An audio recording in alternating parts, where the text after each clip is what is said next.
캐나다에 오는 워홀러 신규 이민자들이 캐나다에 오면 무엇을 가장 먼저 해야 하는지 살펴보겠습니다. 가장 먼저 해야 할 일로는 은행 계좌 개설, 핸드폰 만들기, 신넘버 만들기가 있습니다. 그중 가장 먼저 은행 계좌 개설에 대해서 알아보겠습니다. 캐나다에 첫 발을 내딛는 당신, 낯선 공기와 풍경 속에서 가장 먼저 해결해야 할 숙제 중 하나는 바로 은행 계좌 개설입니다. 핸드폰도 없고 아는 사람도 없는 막막한 상황이지만 걱정할 필요는 없습니다. 현지 은행들은 이런 상황에 익숙하기 때문에 친절하게 당신을 도와줄 테니까요. 은행으로 떠나기 전 준비물을 챙기세요. 마치 보물 지도를 들고 떠나기 전처럼 필요한 서류들을 빠짐없이 챙기는 것이 중요합니다. 이 몇 가지 서류만 있다면 계좌를 여는 과정은 순조롭게 진행될 겁니다. 여권, 원본, 패스포트. 캐나다에 당신이 누구인지 증명하는 가장 중요한 신분증입니다. 비자 서류, 원본, 워크 퍼밋, 스터디 퍼밋 등 캐나다에서 합법적으로 머물 수 있는 자격을 증명하는 서류입니다. 거주지 주소. 은행에서 보낼 우편물을 받을 주소입니다. 친구 집이든 에어비앤비든 호텔이든 현재 머물고 있는 곳의 주소를 정확히 알고 가야 합니다. 이메일 주소. 핸드폰이 없을 경우 은행과 연락할 유일한 수단이 될 수 있으니 캐나다에서 주로 사용할 이메일이 없다면 미리 하나 만들어 두시는 것이 좋습니다. 어떤 은행으로 갈까?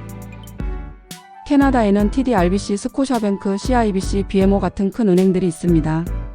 이 은행들은 거의 모든 도시에 지점이 있고 신규 정착자를 위한 서비스가 잘 되어 있으니 이들 중 한 곳을 방문하는 것을 추천합니다.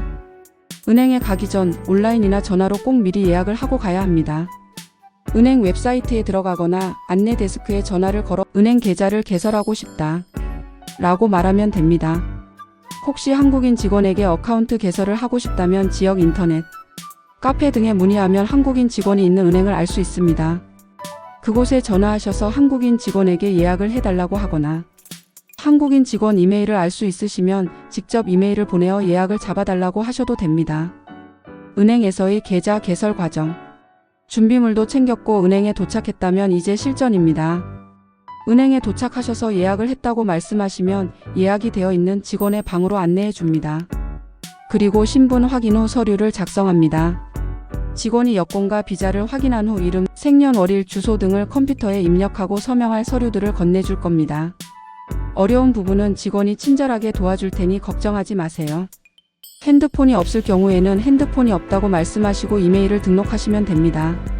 나중에 핸드폰을 개설 후 업데이트 가능합니다.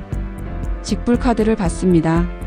서류 작성을 마치면 대부분의 경우 그 자리에서 데비카드를 바로 만들어줍니다. 아주 중요한 순간이니 카드를 받으면 잘 챙기세요. 비밀번호를 설정합니다. 직원의 안내에 따라 자신만의 핀을 설정합니다.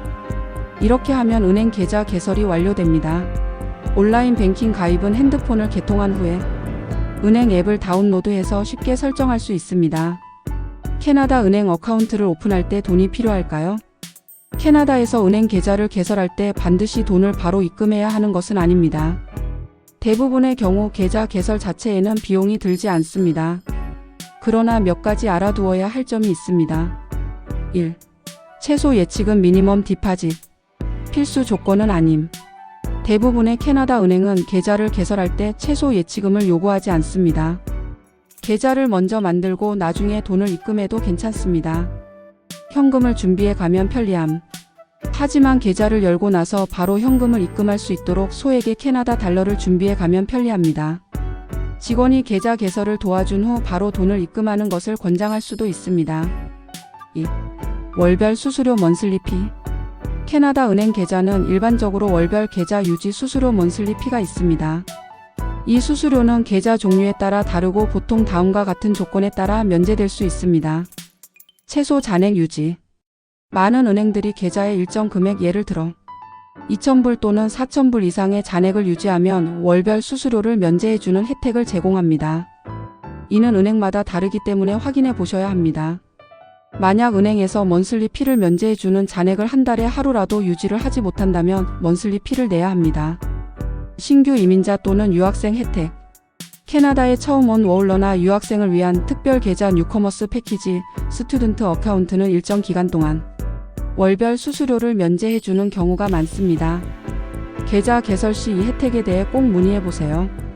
은행마다 새로 계좌 개설 시에 몇 가지 요건만 충족하면 선물을 주거나 현금을 주는 이벤트도 많이 하고 있으니 미리 알아보시고 개설하시면 더 좋습니다. 캐나다에서는 선물도 지원금도 모두 스스로 알아보고 요청해야 받을 수 있으니 받을 수 있는 혜택들이 있는지 미리미리 꼭 체크하시길 권장드립니다. 3.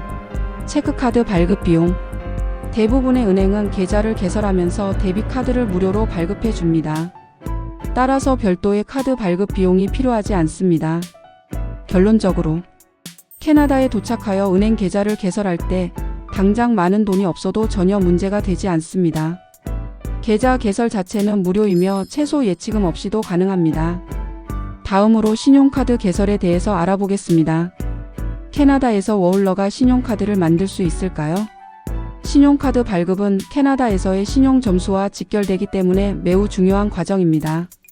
워홀러가 신용카드 만들기 어려운 이유. 신용기록 부재. 신용카드는 은행이 고객의 신용도를 바탕으로 발급해주는 상품입니다. 캐나다에 갓 도착한 워홀러는 캐나다 내에 신용기록이 전혀 없기 때문에 은행 입장에서는 신용도를 평가할 기준이 없습니다. 단기 체류 비자. 워킹홀리데이 비자는 체류 기간이 정해져 있어 은행에서는 고객의 장기적인 상환 능력에 대해 확신하기 어렵습니다. 그렇다면 워홀러가 신용카드 만드는 방법은 뭐가 있을까요? 다음은 워홀러가 캐나다에서 신용카드를 발급받을 수 있는 가장 현실적인 방법들입니다. 1. 담보부 신용카드 시큐어드 크레딧 카드. 이것이 워홀러에게 가장 추천되는 방법입니다. 자신의 은행 계좌에 일정 금액을 담보로 예치하고 그 금액 한도 내에서 사용할 수 있는 신용카드입니다. 장점. 신용기록 구축. 이 카드를 사용하고 매달 제때 대금을 상환하면 캐나다 크레딧 히스토리가 쌓이기 시작합니다. 캐나다에서는 신용기록이 있어야 핸드폰, 자동차, 주택 등 다양한 금융 활동을 할 수 있습니다. 담보가 있기 때문에 신용기록이 없는 워홀러도 쉽게 발급받을 수 있습니다. 단점. 예치금이 필요합니다. 일정 금액을 담보로 묶어두어야 합니다. 신청 방법은 거래하는 은행에 방문하여 시큐어드 크레딧 카드를 신청하고 싶다고 말하면 됩니다. 2. 신규 이민자 또는 유학생 전용 신용카드. 캐나다의 주요 은행들은 신규 이민자나 유학생을 위한 특별 프로그램을 운영하고 있습니다. 혜택 신용 기록이 없어도 발급이 용이하며 연회비 면제나 포인트 적립 등 추가 혜택이 제공되기도 합니다. 제공은행. TD뱅크, RBC, 스코샤뱅크 등 대부분의 대형 은행에서 제공합니다. 신청 방법. 계좌 개설 시 은행 직원에게 뉴커머 크레딧 카드 또는 스튜던트 크레딧 카드에 대해 문의하면 됩니다. 이 경우 이미 거래하고 있는 은행을 이용하는 것이 유리합니다. 3. 고용증명서 및 소득증명 제출. 일자리를 구하고 일정 기간, 보통 3에서 6개월 동안 꾸준한 소득이 발생했다면 이를 바탕으로 신용카드를 신청할 수 있습니다. 필요 서류. 고용계약서. 최근 2-3개월치 급여 명세서 페이스터. 은행 거래 내역 뱅크 스테이트먼트. 승인 가능성. 담보부 카드보다는 심사 기준이 까다롭지만 안정적인 소득이 증명된다면 일반 신용카드 발급이 가능할 수 있습니다. 신용카드 발급 시 중요한 팁. 한 은행만 집중 공략. 계좌를 개설한 은행에서 신용카드까지 만드는 것이 승인율을 높이는 가장 좋은 방법입니다. 신용기록 관리의 시작. 신용카드를 발급받았다면 매달 결제일을 놓치지 않고 대금을 전액 상환해야 합니다. 연체는 신용 점수를 급격히 떨어뜨리는 주된 요인입니다. 대부분의 캐나다 신용카드는 한국처럼 매달 일정한 날에 대금을 통장에서 자동으로 빼가지 않습니다. 따라서 신용카드를 만들어서 사용하실 경우 매달 사용 대금 마감일을 잘 확인하시고 직접 입금해 주셔야 합니다. 또한 대부분의 신용카드는 카드 사용 시 사용 내역이 문자로 오지도 않습니다. 사용 내역이 이메일로 오도록 설정해 놓은 경우 사용 내역을 이메일로 받아보실 수 있습니다. 신용카드 해킹도 많으니 자주 확인하시고 문제가 생겼을 경우 바로 은행에 문의하면 대부분 돌려받을 수 있기 때문에 빠른 사후 처리가 필요합니다. 만약 기간이 너무 경과했을 경우 피해 보상을 받지 못할 경우도 있으니 신용카드는 수시로 확인하시는 게 필요합니다. 오늘은 은행 계좌 개설과 신용카드 개설에 대하여 알아보았습니다. 도움이 되셨다면 좋아요와 구독 버튼 눌러주시면 큰 힘이 됩니다.